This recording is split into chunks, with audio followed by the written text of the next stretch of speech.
Good morning, ladies and gentlemen. We are together with Bea Frisch. Bea Frisch is automotive lead of Accenture Interactive and partner of the Car Symposium in China. Now we are with Bea together at ZF. ZF is one of the largest world supplier in the automotive industry, and they show a nice display at the show. But the interior and the inner of the display, that is a software, because car supplying companies are more and more going into software, because they compete with the Googles, with the Alibabas, with the Tencent, and that is what ZF is showing us over there in Shanghai.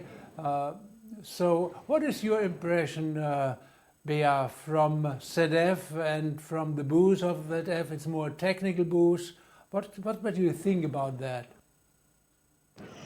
I think it is very, very important to understand as well what you just said, the new interior of the cars.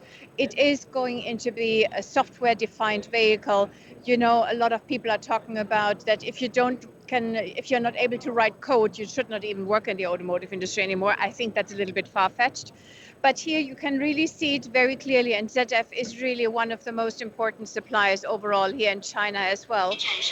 And it is a very good introduction where the software comes in. But I think why they are so strong in software, you have more explanation about this. And on the other side as well, they bought somebody, right? They bought another company, which is helping them on the software development. Exactly, they bought some years ago TRW, and that helps them to go faster into the electronics. And the most important part for the future, they call it middleware, is a central computing unit for the cars. And we see more and we hear more of that together with Dr. Klein, who is in the management board of ZF and is responsible for the whole China business.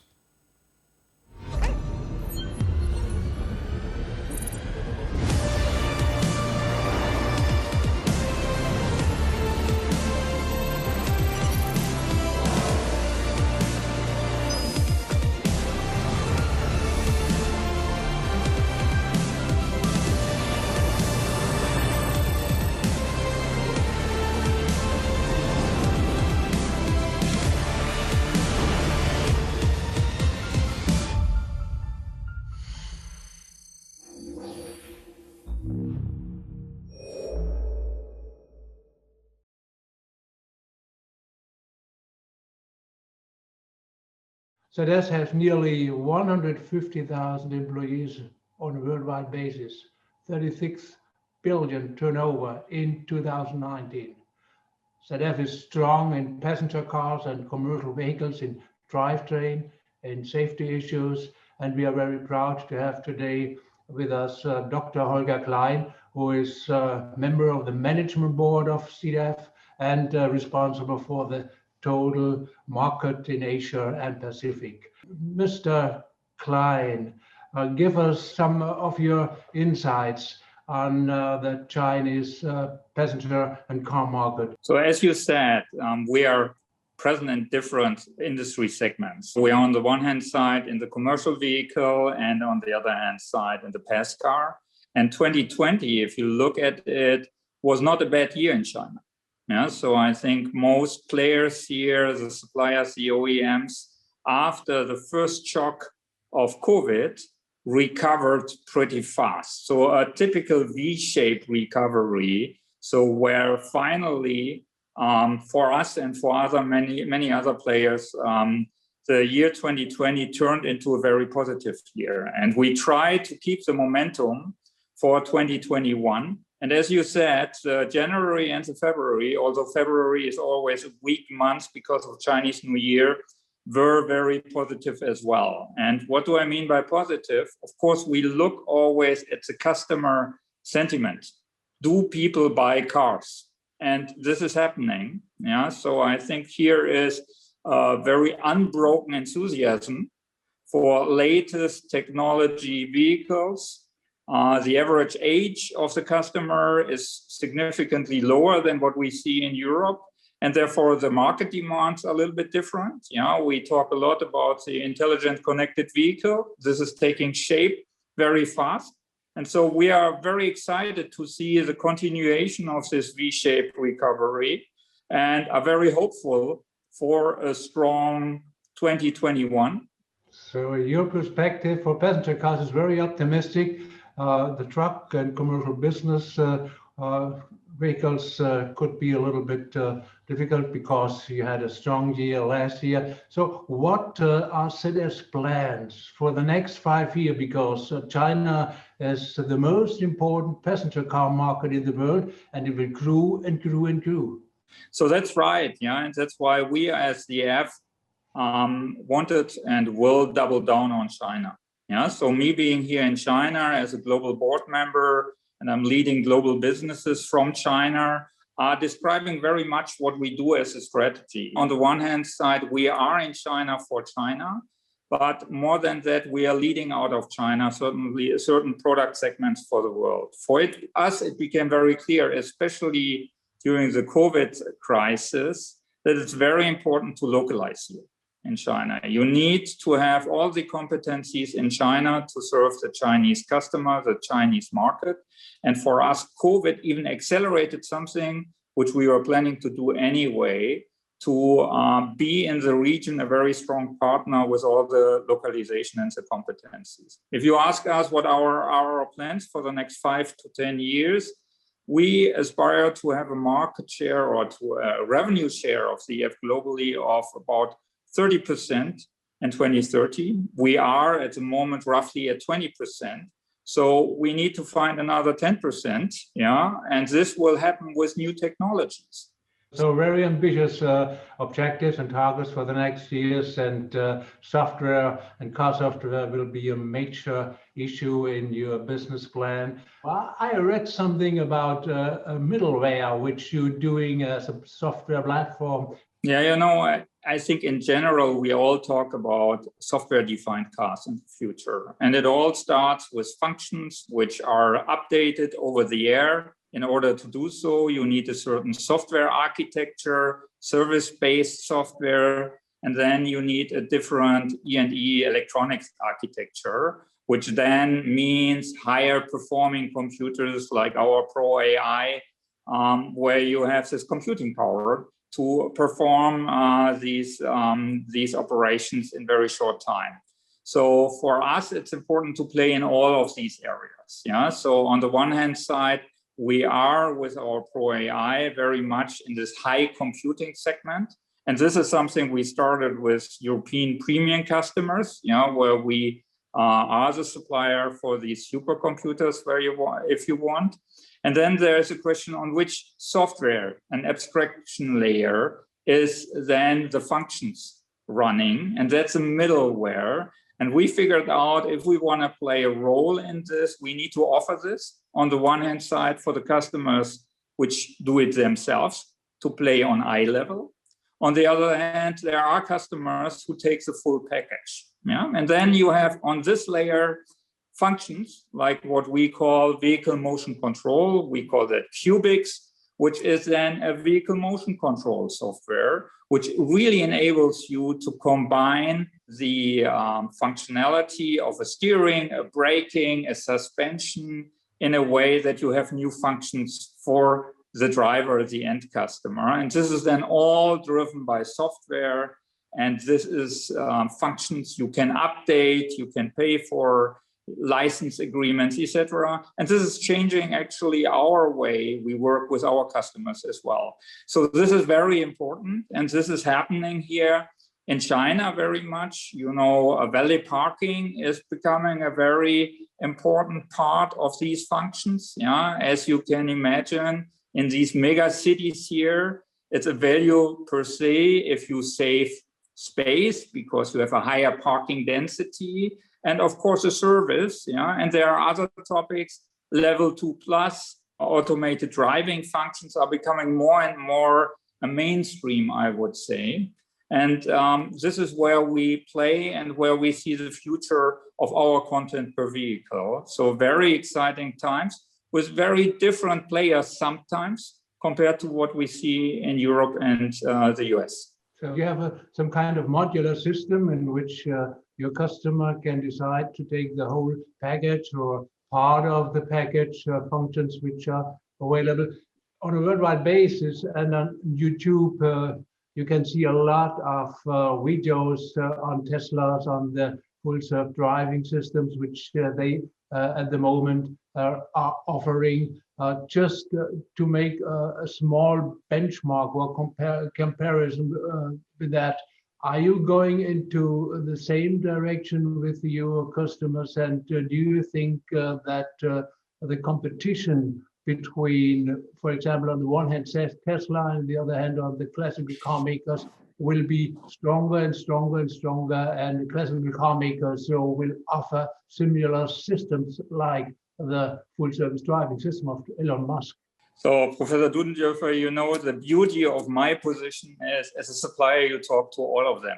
And although I'm not allowed now to talk about who exactly is our customer and what is the functionality, I think it's fair enough to say we serve them all. Yeah. And of course, you see differences sometimes where you see that the Teslas in the world, but it's not only Tesla. Yeah, in China you could talk about NIO or other very aspirational car makers who have the advantage of less legacy because they started from a new platform and architecture. They are bringing in new functions, and that shows for the end customer. But I believe that our more traditional OEMs, they are catching the wave. Yeah, they are very advanced in the planning and in the actions. Actually, we get awarded with these supercomputers as we talk, and it's the same track. And I think there's a lot of experience. Yeah, and don't forget, at the end of the day, it's as well about the driving dynamics and the physics of a car, where you see software on its own won't do the trick. Yeah, so advantages and disadvantages on both sides. And we are very happy to serve all of them. And what I must say, it's very dynamic. Yeah, it's very dynamic. And I'm very, very joyful in terms of looking forward to the many functions we will see in the next generations of car we have never thought of. So it's an exciting industry all over the world, and especially in China. So, ladies and gentlemen, we see there's a new chapter in automotive industry, and that is clearly software driven. And the Shanghai Automotive Show is a very important event which shows us news in that respect. So software will drive the car industry, and Shanghai and ZF will be part of that. That's very interesting. Thank you very much, Dr. Klein, for the time you spent with us. Thank you very much, Professor Dudendörfer. So, Bea, let's go over to Link & Co. Link & Co. is affiliate of Chile, and Chile is together with Daimler doing the new Smart, the new joint venture. Very interesting, and Link overall as well. So see you there.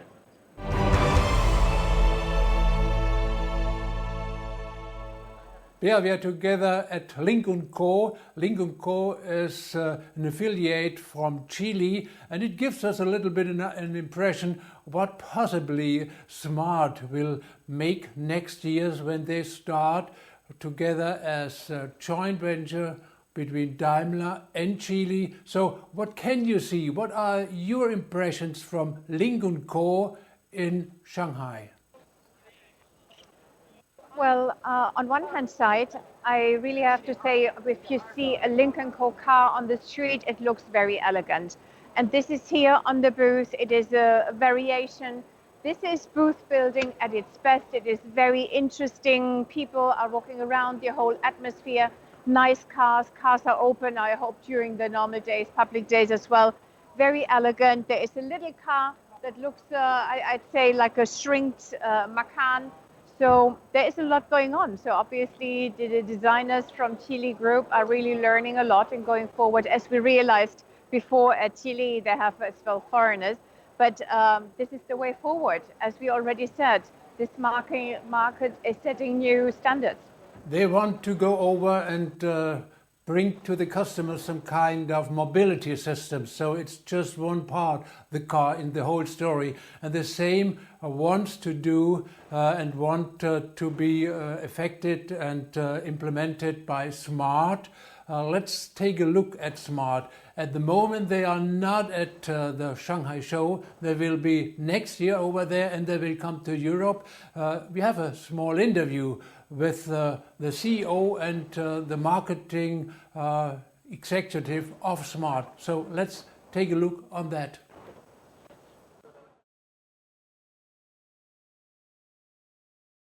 We are now together with Jiangbei Tong, CEO of SMART, and Daniel Lesko, Vice President, Sales, Marketing, and After Sales of SMART.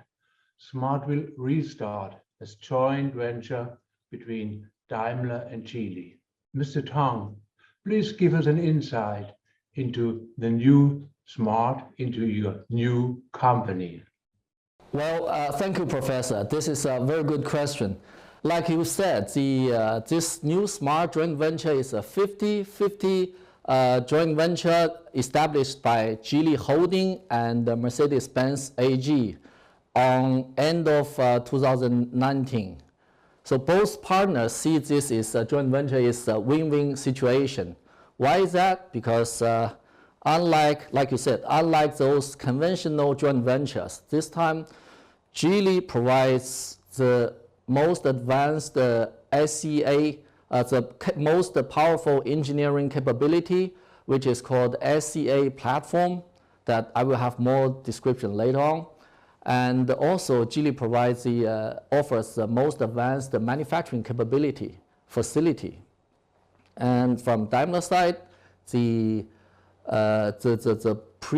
most pioneering premium design is come to this joint venture. But more important is, in this joint venture, we have combined a team come from multi-countries. All of them has international working experience.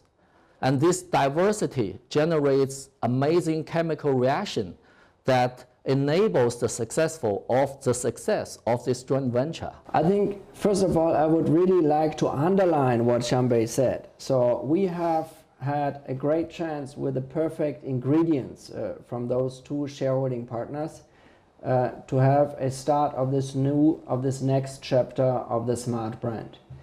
Now it's on us. It is really on us, on this company as an individual standalone company, to build on that, build on those very, very powerful ingredients.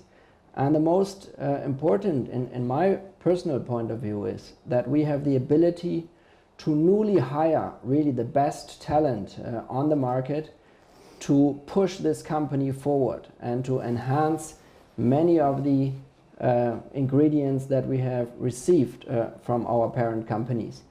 This startup culture that we have and that we experience in all parts of the company is something that allows also to work in very flexible structures and to adopt those structures based on the market needs and the market trends which are accelerating to change and to develop, as you know, towards electric mobility and towards the digital functions that we see in all parts of the value creation.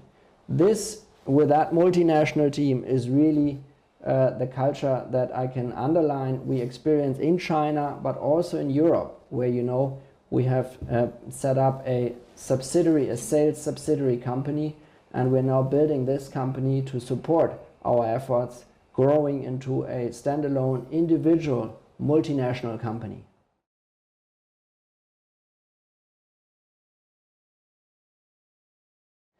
We have given the commitment, and that commitment holds, that we will introduce the first product of the next chapter of the SMART brand already in the second half of the year 2022. So that timeline is fixed and we are committed to deliver.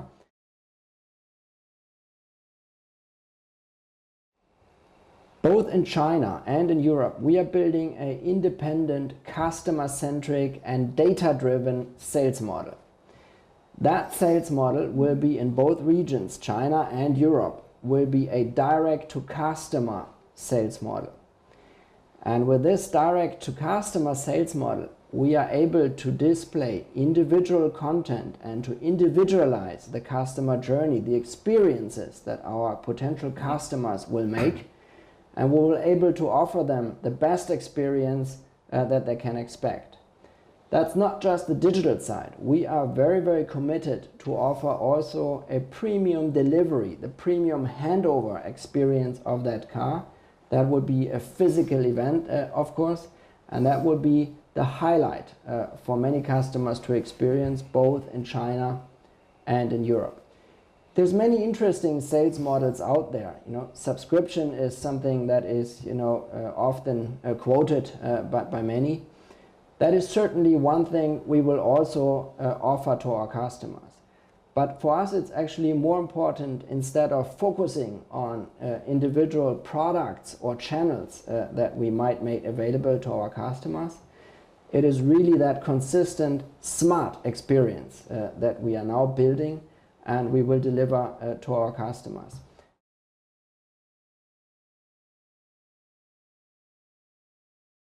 Well, there are two sides of this answer to answer this question. On one side, this SEA platform provides a great opportunity for us to apply the latest, most advanced technology, including lots of features of autonomous driving, AI technology, cloud technology, digital experience, plus many other things. But on the other side, this, like Daniel mentioned, this company, we are a customer-oriented company. We provide what the customer wants. So this SEA structure offers those opportunities, but we will focus on providing what the most the customer want features into this product. Meanwhile, there's one thing I like to highlight, that is, whilst we are applying all these latest technologies, this joint venture puts a lot of effort and emphasis on the technical compliance perspective, which includes, for example, cyber security, network security, GDPR, which stands for General Data Protection Regulation, so that while the customer is enjoying the best product and the best experience, meanwhile, this product is fully compliant.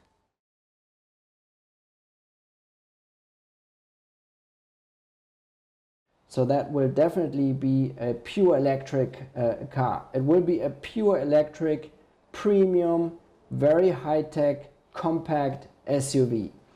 And while saying SUV, it will embody all characteristics that the smart brands stand for. It will feature very, very short overhangs. It will feature premium and sophisticated design. It will be very, very compact on the outside, while extremely spacious and big on the inside. I can go on and on now and give you more and more highlights of the vehicle. Actually, I have to stop myself, but we would like to invite you to take part in the global premiere of our smart concept car, which we will bring to the public during the Munich IAA later this year. Thank you, Mr. Xiangbai Tang and Daniel Lesko, for that insight into the restart of your new company of Smart. We are together with SVOLT now. SVOLT is a startup.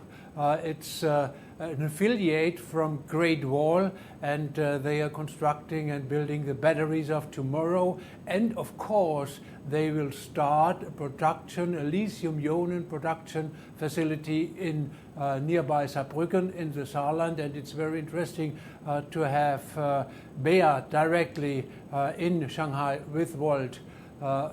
Bea, what's new at the booth of SVOLT? So let me first introduce you Mr. Yang. Mr. Yang is here from SVOLT, and he will introduce us a little bit more about SVOLT. 所以杨总经理给我们介绍一下现在比较新的、比较具体的事情，关于那个电池的发展怎么样的 ？OK， 我们做电池技术呢，主要面向着快充，充电时间缩短，还有高能量密度，还有高安全这几个方向去做技术的开发，包括从 SVOLT 到 PAC 都储备了很多新的技术。明天呢，我们会召开我们的创新日。在创新日上，我们会发布我们全球的一个科学家的招募计划，也会发布全球的产业投资计划，还有会发布我们的快充的技术。哇，你给我们帮忙快一点。The battery technology today is mainly focused on fast charging and improving energy density and safety. We have new technologies from cell to pack. Tomorrow we're going to have our innovation day, where we are going to have a global recruitment plan for battery scientists and a industrial investment plan. Also, we're also going to introduce our fast charging technology tomorrow. 谢谢，我也听说过你们也是在德国现在占了一个工厂。在德国的扎兰的，我们会建设模组 PAC 的工厂，还会建设 SVOLT 的工厂。哇。一共投资呢，计划是20亿欧元。哇。然后，Module 和 PAC 会在2022年的年底投产 ，SVOLT 的第一条产线会在2023年的年底投产。我们预计全部把工厂建设完成呢，是在2025年。Wow, so just okay. So we have a cell plant and a module pack plant located in Saarland, Germany. We invested a total of 2 billion euros in our plant in Europe. For our module and pack plant, the SOP time is end of 2022, and the first production line of our cell plant SOP time is end of 2023, and we are expecting to complete the whole construction by the end of 2025. Thank you. So, Ferdinand, I think we have actually an interview where he is talking much more about the development of SVOLT. So, please.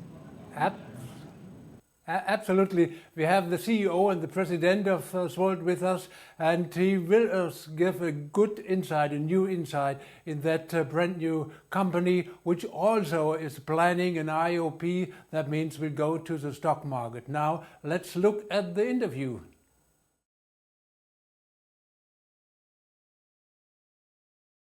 We are very proud to have right at the Shanghai Autoshow the chairman and CEO of SVOLT, Mr. Hongjing Yang, in a one-to-one.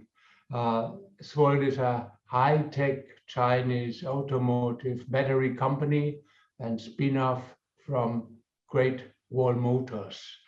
Mr. Yang, SVOLT announced a few days ago to establish capacities for lithium-ion batteries of 200 gigawatts by 2025. This is the size of nearly 6 gigafactory ones from Tesla. How many electric vehicles do you expect for China and for Europe around 2025? And what do you expect would be your market shares in these two regions around 2025? Okay. 2020年呢，中国政府颁布了新能源汽车产业规划，是从2021到2025的。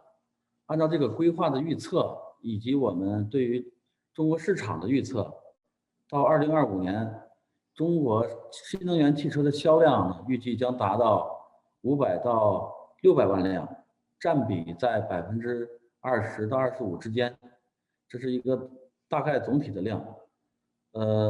按照这个量呢，我们也制定了我们的发展规划，也就是我们SVOLT 在中国市场的占比，我们规划占比达到15%。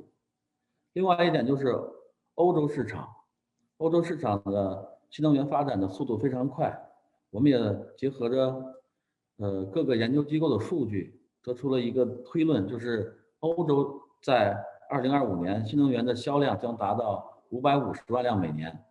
我们也希望在欧洲呢占有一席之地，我们的目标呢是定了10%，这样结合中国和欧洲2个国家总的份额以及我们目标的占比呢，得出了我们200吉瓦时的一个规划。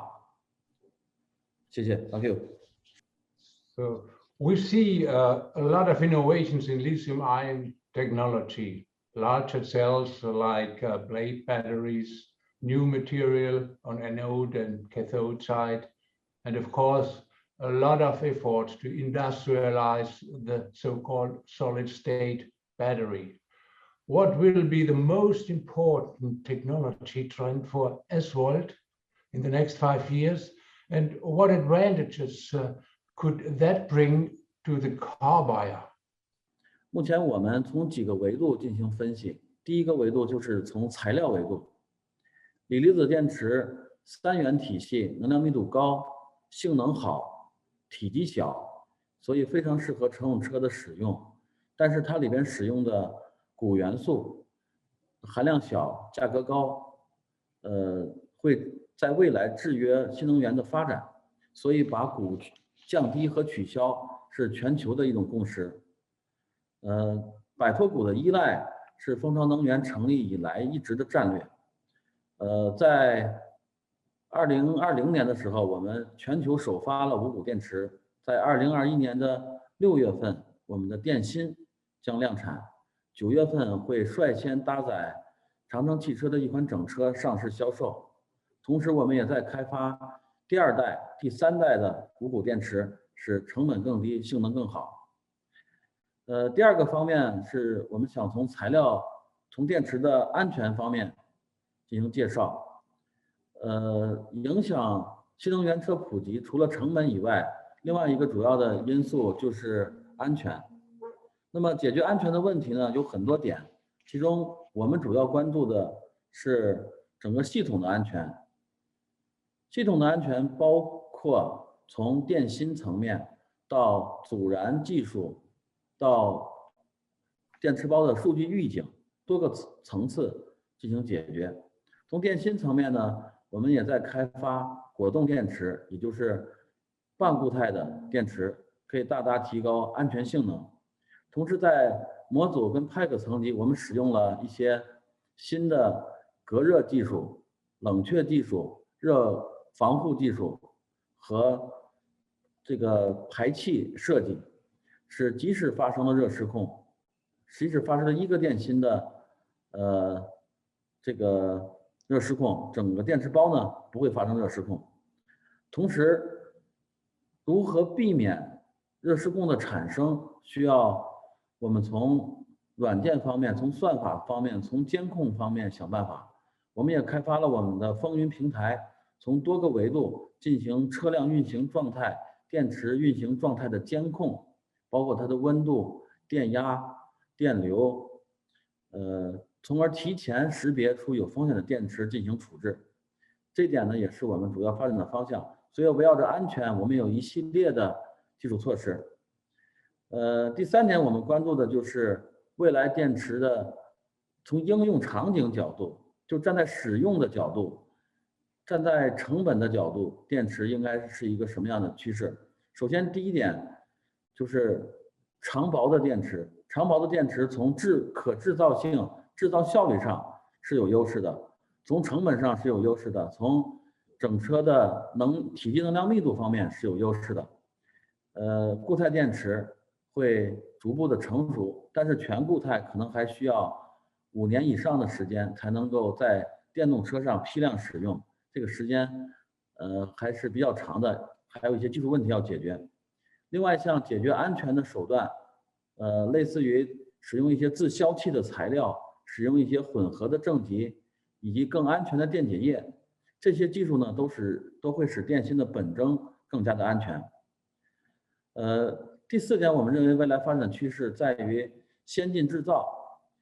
未来动力电池的规模将从 G 瓦时的时代进入到 T 瓦时的时代。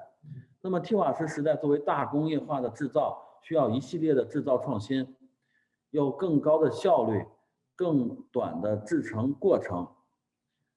比如说像更高速的碟片技术，以及干电体混合技术，以及用 AI 技术进行智能制造，缩短整个电池的化成分容的时间。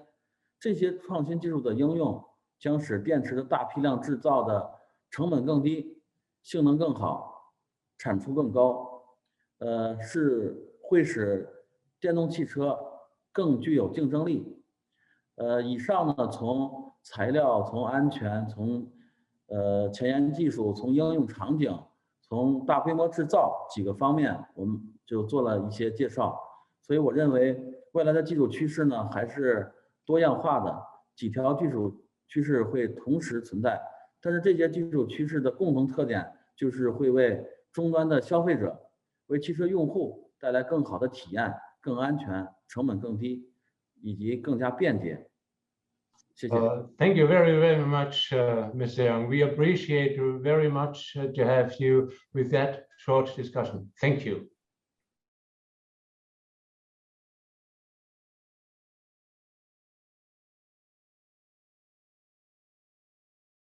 We are back today with Bea. Bea is at NIO, and NIO is a very important startup from China. Bea, tell us a little bit about NIO. What's over there in the NIO booth? Well, number one, it is a very, very beautiful booth. I started here with the NIO power demonstration, which is not only, of course, that the cars can be charged by the typical wall charger, but as well the battery can be exchanged. And I think this is one of the main problems nowadays of the EV cars with the batteries, what to do with the battery, what to do on how to do it. And I think this is really a great way. If in between you get stuck somewhere, you don't have any more battery, but then you can go into a NIO station and then exchange it. But let's go through let's go over and have a check what is going on here. So we are walking alone. It's a very big booth. They have a lot of the ES6 cars, the SUVs here, which are the main seller. You see a lot of NIO cars here, ES6 on the streets in China. They're selling very well. But what NIO is really, really now feared for in the overall car competition is actually the NIO community. Everybody, of course, I mean, community building is not new. Memberships, clubs was always there, but NIO put it really into a new level. There is then, it's not only the lifestyle with the NIO houses, which are now the dealerships called, or some kind of accessories. It is really that they built an online platform for people who own a NIO or who like to participate in this community, that they can exchange. And it's not only a guided community by NIO, but the people themselves that can create something. So I think it is something that within a year really took off and caught the attention of everybody. When we are talking from our Accenture Interactive side to customers, everybody wants to have community. So let's turn around and have a look at the ES7, a very beautiful limousine.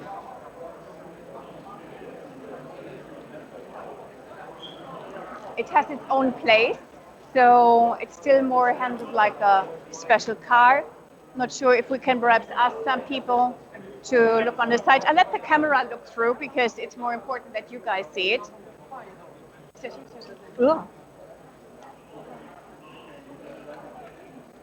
Give you some impression, very beautiful car, nice concept. I think this is pretty much very close to the Tesla. Price-wise, would need to have some questions on the pricing side, but that is definitely, I'd say, an S model fighter. Okay, let's go further. So, I'm here again. You see, it's a lot going on here on the booth. And once again, I think it's always the question, how is now China going on? And especially, are we still in the pandemic? Are we over it? I would say in between, it's just the way we handle it here. It's, of course, due to the system, how it works. It's a bit easier, and this is why we can have all these live and real events. We are now passing over to NIO Eve, which is a concept design, going a bit away from this overarching SUV concept or a limousine concept, which is more, I'd say, futuristic. It's more the car of the future, what it could be looking like, because at the current point of time, to my very personal opinion, the cars still look very much like the traditional cars. I'm sometimes lacking the new design idea for EV cars. So let's have a look perhaps here around. But Ferdinand, I think we have somebody from NIO. We talked.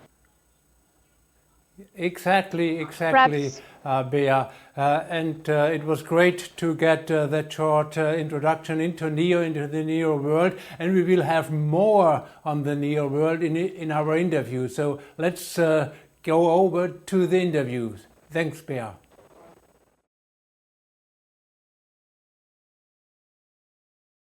It's a great pleasure to have Sui Chang, the Managing Director of NIO in Europe, with us, and the Vice President of NIO in Europe. Mr. Chang, up to now, NIO has sold nearly 100,000 cars, a very impressive start for a new company. Sales and marketing is very important for attracting new customers.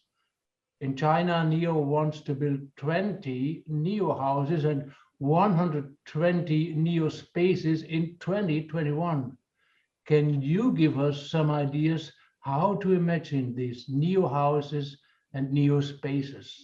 If we talk about the NIO house or the NIO space, I think I would like to step back first, looking at the vision of the company. So what we are talking, the purpose of the enterprise. NIO was established to shape a joyful lifestyle.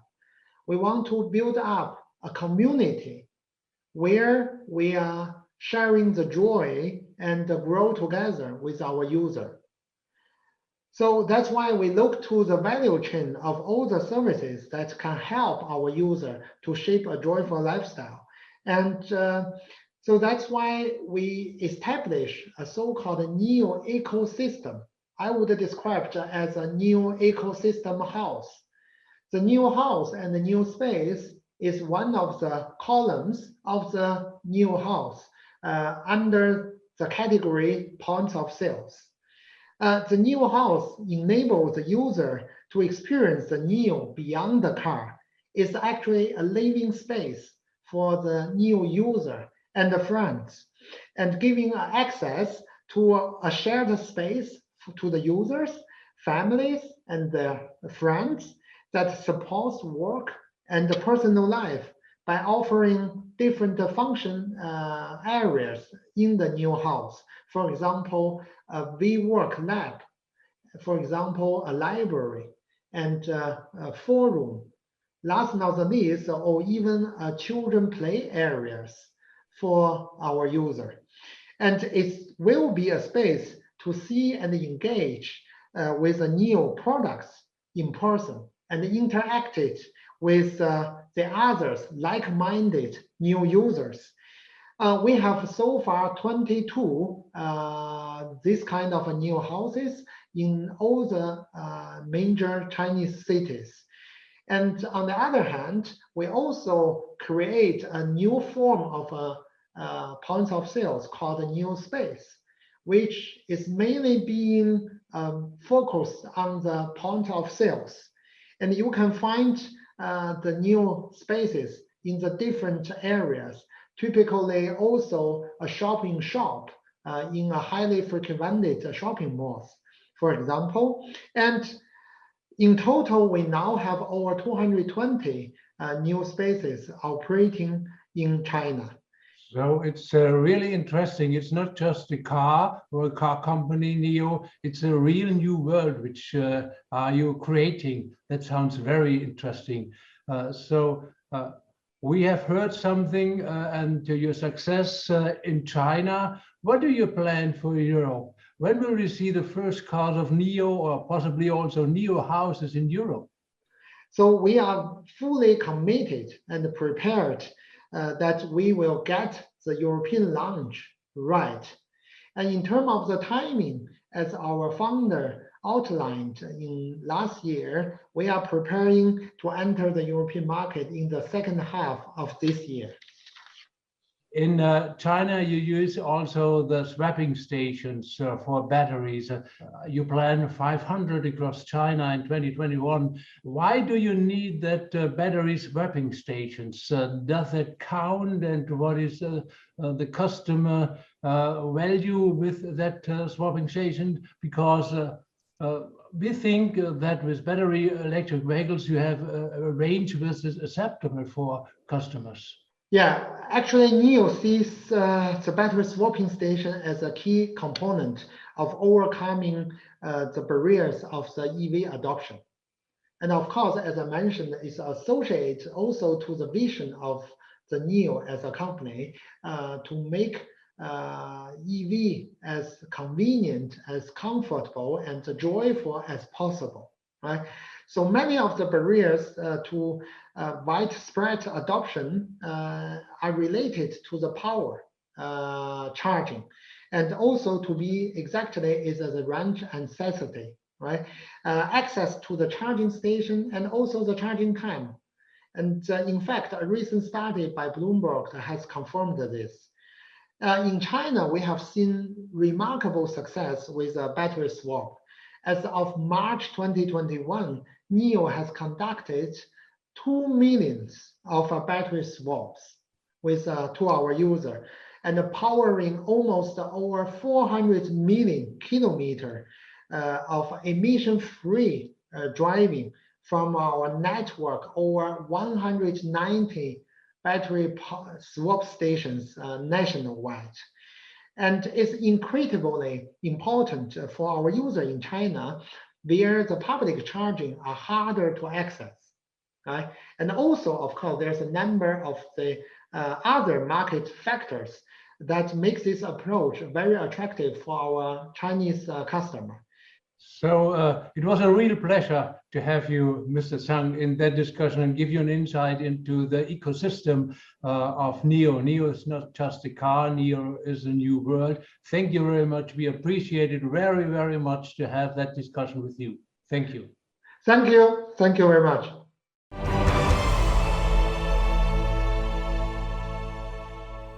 Bea, you are with Geely now, and we see you in front of a nice car and together with a Geely designer. What's new about Geely and about the Geely design in China?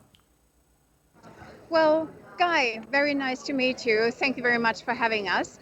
Guy Bourgoin is the Vice President Design of Geely China, and he is standing here with the just launched Xingyue L. So, Guy, can you give us just a little bit of an insight, not too long, about the design philosophy of Geely, what you're responsible for? Sure. Thank you, Beatrix, for that introduction. This is Xingyue L. It's our latest premium flagship SUV. It's representing the continuation of our expanding Cosmos design philosophy. You can see these rings that expand out, that come from our chairman's philosophy given many years ago, but we're still doing it, still expanding, trying to meet the market in the very big market in different ways. Xingyue L represents our highest technology, most premium vehicle we do to date. I'm very proud to launch it. It has a kind of younger sibling in the Xingray, a sedan that we brought out last year, and it really is a premium execution and shows our confidence as a Chinese brand trying to have its own identity in the world. Yeah, I think the cultural identity of the brands, this is really a very important point now to come out. So on one hand side, the market matured, the brands are here, and it's really coming forward. So it's a wonderful piece. I hope and look forward to see more of them. And thank you very much for that. Oh, you're welcome. Yeah. Thank you. Ferdinand, I mean, Geely overall is very, very important. It's the biggest private car builder here in China. They sold 1.6 million cars last year, but they don't stop here, not only at the design, but I think you have something very interesting to show as well, right? Absolutely, and they have a 10% share also in Daimler, and they are the owner of Volvo cars, and with Lynk & Co they will come to Europe this year, and we have a small video with Mr. Klaas, who tells us a little bit about the strategy of Geely.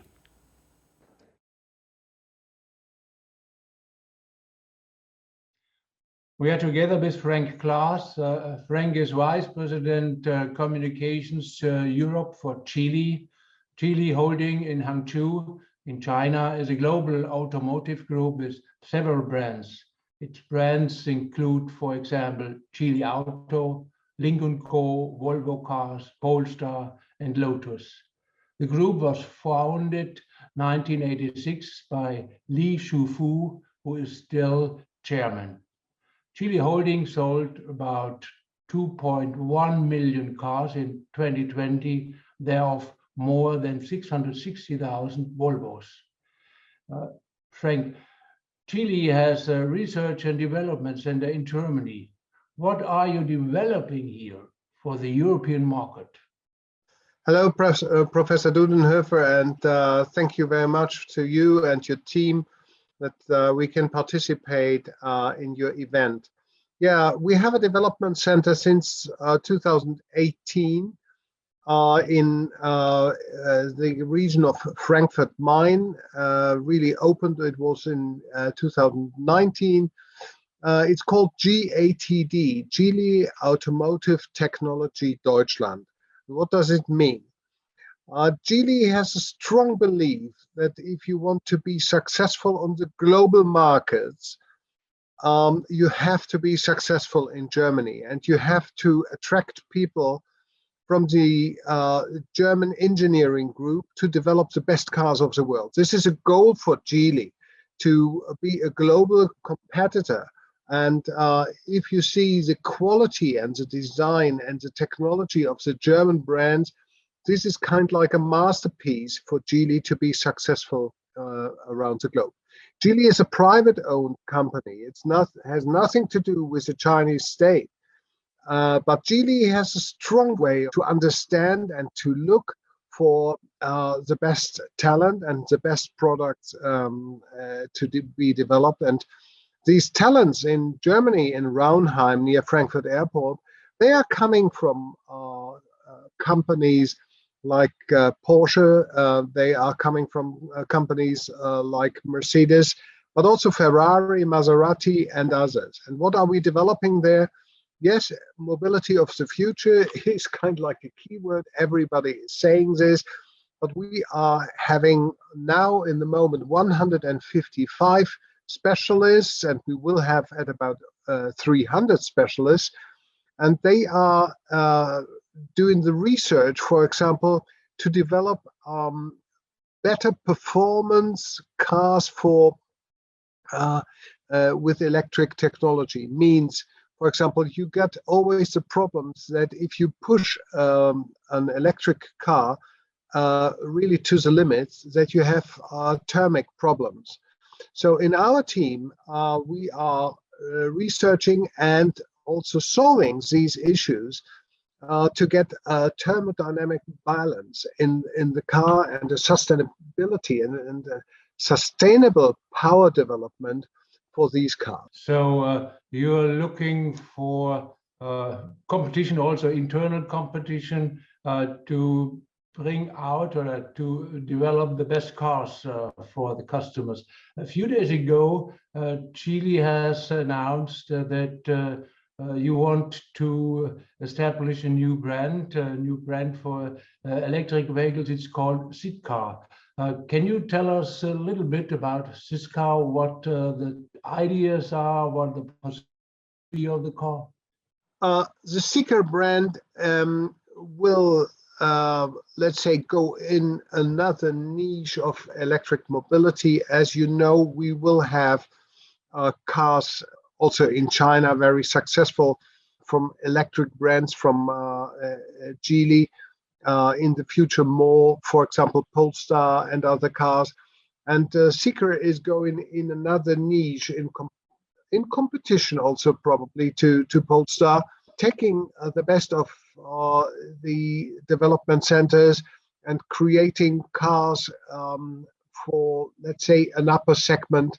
So thank you very much, Frank Klaas, for this short conversation, giving us an insight into the spirit of Geely and the technology-driven spirit which you do in the market. Thank you very, very much, and see you later on. Thank you.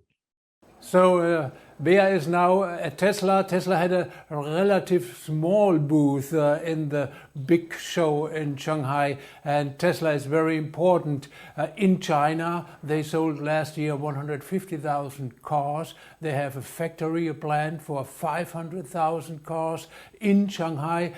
Bea, what's about Tesla? What are the Chinese thinking about Tesla? How important is Tesla for China and vice versa? Well, on one hand side, let's say, despite the fact that it is still one of the stronger electric brands sold here in China, it's quite a small booth. I have to say, a little bit of disappointing. There is no interactivity, no customer experience. And this is the point, on one hand side, Tesla was very known for, that they do the direct sales system. They have a very, let's say, digitalized orientation. But overall, Tesla was the trendsetter. It is still a very trusted brand, while of course the Chinese EVs cars are really coming up with this. Very important is that they do now build in China, so meaning not only with a lot of, let's say, political diversity in the very beginning when the cars were imported, to get finally the subsidies or to get a green license plate in Shanghai, that was difficult, but now with the factory, with the local manufacturing, for Model 3, they definitely can now sell the cars directly with the subsidies. But I think there is more to it, to Tesla, which was leading here in China. And this is, I think we have a video for, right? Yes, we have a video, and the video shows us a little bit on the sales systems and marketing systems in China, how Chinese customers think about cars and all these things. And this video is together with Capgemini. So let's look at the video.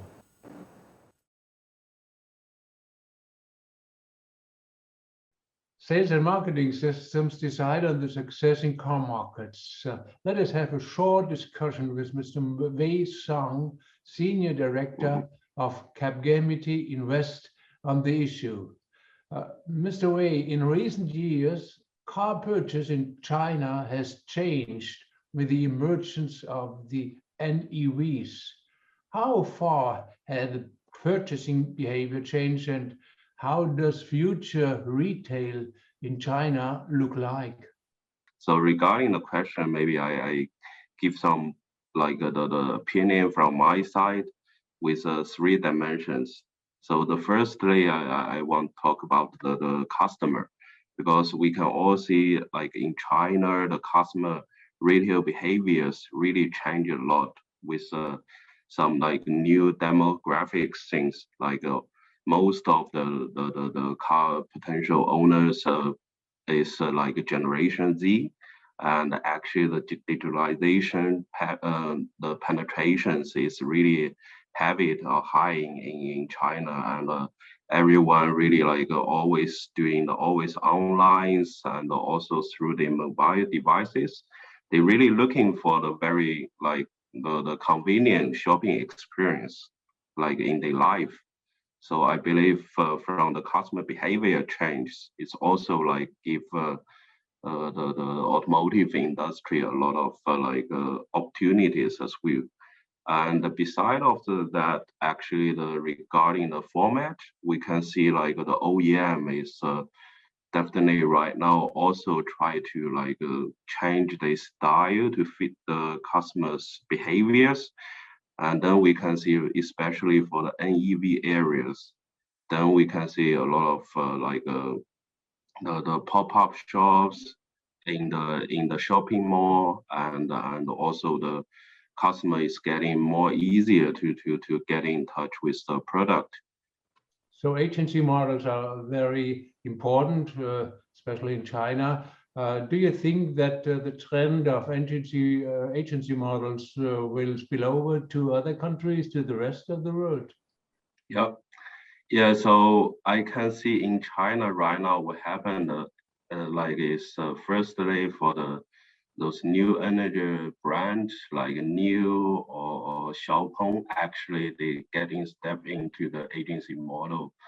So because they like the sales volume increase very fast in China side.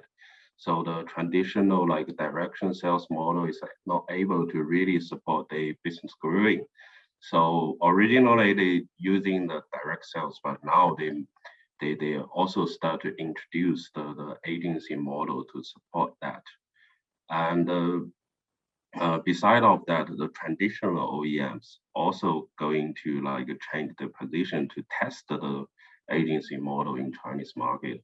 For example, recently the Volkswagen, they start to sell the ID4 products in China by utilize the agency models with the joint ventures. And then I think I also have the overview about the market response. I think the customer is highly welcome these models.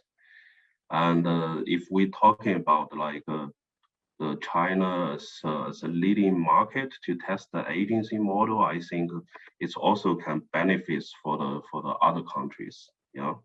So for firstly, like as China market is really benefits with its openness to the digital transformation, because I think the keywords or success factors of the agency model is the digital solution. Without any digital solutions, then like the aging model cannot really implement very successfully in the market. That's the first things we need to be aware. And the second thing is how to really create the convenience and also learn from the retail industry happen in China, because there's also a lot of good examples like Hema or the other like retail leaders actually build a very creative customer experience over there, and I think the other OEMs definitely can also learn a lot from their best practice. Yeah. And the third things, I think back to the original topic, because the customer experience also need feeling or the interactions from the community. So creation of the community and access to the channels, also the key things to maintain a new customer relationship with OEM. So thank you, Mr. Zhang. It was interesting to have the insight into the changes in the sales and marketing system. I think we will see a lot of changes in the automotive industry, and sales and marketing is part of it. Thank you very much for having here in this discussion with you, Mr. Zhang. Yep.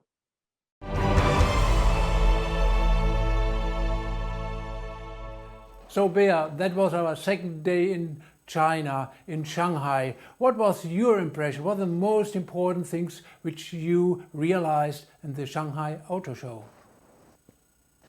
The sheer presence of Chinese manufacturers, the way they're presenting themselves, the amount of cars, of new cars, of going, of course, into fuel cell, into electricity, coming out forward. I think there is a lot of dynamic going on, which of course is pushed, but it is here. And yes, the foreigners are coming in as well, but I'm not sure how that translates then into Europe. I think here in China, it's called dynamic is here. So we see China as very fast, very dynamic, and I think in Europe we have to adapt more in that manner. And let's look in the next day. The next day, our third day in Shanghai in China, we will focus a little bit on culture and cooperation and looking forward to tomorrow. Okay, see you tomorrow.